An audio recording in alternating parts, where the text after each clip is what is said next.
स्वागत आहे तुम्हा सगळ्यांचं आपल्या नवीन व्हिडिओमध्ये। तर बघा, व्हिडिओद्वारे मी तुम्हाला हसते आणि हसावते। ह्याचा अर्थ असा नाही बरं का की माझ्या आयुष्यामध्ये कुठलंही दुःख नाही, कुठलंही मला टेन्शन नाही। जे माणूस दुसऱ्यांना हसावतं ना, ते माणूस सगळ्यात दुःखी आणि सगळ्यात टेन्शनमध्ये असतं या। तरी पण मी माझं टेन्शन आणि माझं दुःख साईडला ठेवून मी तुम्हाला व्हिडिओद्वारे हसवण्याचा प्रयत्न करते बरं का।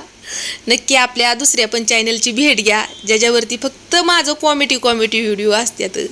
आता काही जण मला कमेंट करताल की रुपाली ताई, तुम्हाला असलं कुठलं टेन्शन आहे की तुम्ही टेन्शनमध्ये असता या, किंवा कुठलं असलं दुःख आहे की तुम्ही दुःखी पण असता।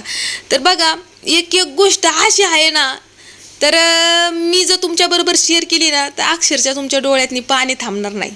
एवढं मी दुःख भोगलेलं आहे, पण मी कधीही माझं दुःख आणि माझं टेन्शन मी कधीच कुणाला शेअर पण केलं नाही आणि कधी कुणाला सांगितलं पण नाही।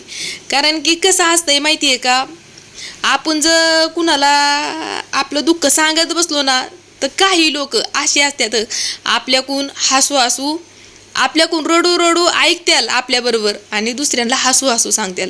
तर काही लोक असे पण असतात बरं का। म्हणून ना, आपलं दुःख जे असतंय आणि आपलं टेन्शन असतंय ते आपण आपलं सण करून आपण आपलंच प्रॉब्लेमला तोंड द्यायला लागते। तसंच काहीतरी मी केलंय बरं का।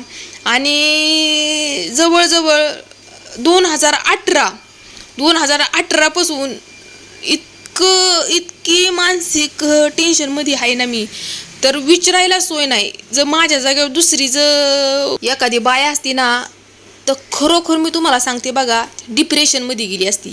तर थोडक्यात तुम्ही ओळखलेलंच असणार आहे की मी किती टेन्शनमध्ये असते या। आणि अजून पण काही टेन्शन कमी नाही झालं बरं का। फरक फक्त एवढाच आहे की आता सगळ्या गोष्टीची मला सवय झालेली आहे। आणि आता काही लोक मला अशी देखील कमेंट करतील बरं का की रुपाली ताई, असं कुठलं तुम्हाला टेन्शन आहे की तुम्ही ते सांगू शकत नाही। तर बघा, टेन्शन देणारी आणि आपलं वाईट व्हावं ह्यासाठी देवाला प्रार्थना करणारी ही आपल्याच जवळची लोक असतात। लांबूनचं कोण नसतं या, लांबूनच्या लोकांना काही आपलं घेणं देणं पडलेलं नसतं या। या आपल्याच घरातली जी लोक असतात ना, ह्यांनाच आपलं चांगलं झालेलं अजिबात हे देखवत नाही। आणि ज्या वेळेस आपलं चांगलं असतं ना, म्हणजे पैशा पाण्याने यांनी, त्यावेळेस सगळी लोक आपली असतात। पण ज्या वेळेस आपल्यावरती वाईट वेळ येते ना, त्यावेळेला कुणीही आपलं नसतं या। पण मी आभार माझ्या माहेरच्या माणसांचं लय मानते बरं का। त्यांचा उपकार मी आयुष्यभर पण कधीच विसरू शकणार नाही, कारण वाईट वेळेला त्यांनी लय मला मदत केलेली आहे। आता तुम्ही मला म्हणताल की जर आपली मुलगी टेन्शनमध्ये किंवा प्रॉब्लेममध्ये असली ना, तर प्रत्येक माहेरच्यांची मदत असतेच मुलीला। पण दुसऱ्या मुलींसारखं माझं नव्हतं बरं का, कारण मी माझ्या मनाने लग्न केलं या। आणि मदत तरी कुठल्या तोंडाने मागणार, केलाय आपण पराक्रम, तर म्हणलं आपणच आपलं बोगा। आणि जे आपण वेळेस हे आमच्या घरी मला मागणं घालायला आलं होतं ना, त्यावेळेस घरातली कुणीही खुश नव्हती। तर आता खुश का नव्हती, तर बघा, कास्टचं लय मोठं प्रॉब्लेम होतं। कारण ह्यांची कास्ट वेगळी, माझी कास्ट वेगळी, त्यामुळं घरातल्यांचा तर विरोधच होता आणि नाराज पण होती। तर पण म्हणतात ना, नशिबात लिहून ठेवलेल्या गोष्टी होत्यातच। आणि त्यावेळेस माझा चुलता काय मला म्हणला की आम्ही तुझं लग्न लावून देतोय, पण पुढं काही अडचण येऊ दे, काही प्रॉब्लेम येऊ दे, तुलाच बघायला लागल। आमच्यापर्यंत तुझी कुठलीही कंप्लेंट आली नाही पाहिजे आणि आम्ही तुझी दखल सुद्धा घेणार नाही। तर त्या शब्दाला मी जागे होते बरं का। आणि मी कधीही माझ्या माहेराला कितीही टेन्शन येऊ दे, कितीही प्रॉब्लेम येऊ दे, मी कधीच सांगितलं नाही।